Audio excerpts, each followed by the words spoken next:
Wanda gefen na sagantaa keenya ni eegalla. saatiin keenya baay'ee deemee jira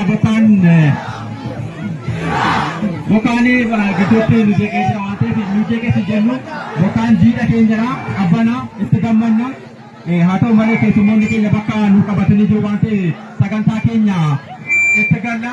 Kanaaf ammas kan dabalee sirriitti utuu sagantaan keenya hin eegalamin sagantaa gidduutti akka hin jeeqamne jechaadha namoonni akka walii gadi fiinne adara namoonni tabbara dhaabatanii jirtan daa'imman kan qabdanii jirtanii gannuu bu'aa gadi nu bu'aati gara dirree bal'aa kan harka bitaarraa dirree bal'aatu jira iddoo bal'aatu jira waan ta'eef adara namoonni tabbara jirtan utuu sagantaan keenya hin jeeqamin jechaadha sagantaa daawwatanii olii gad deemuudha gara dirreetti nu bu'aatanii jenna.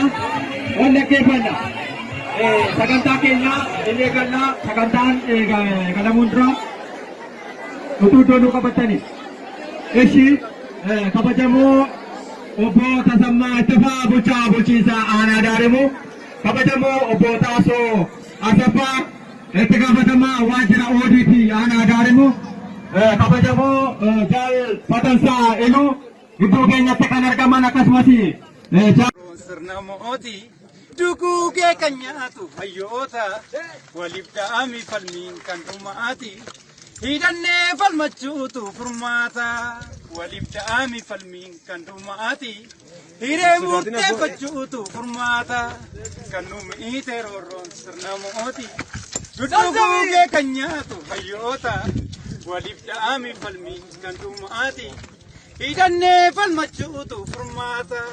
Waliif da'amii falmii kan dhumaati hiree murteeffachuutu furmaata. Muuziqaan sun banamuu qaba jechuudha. Jechuun qabbanaa'e akkasitti.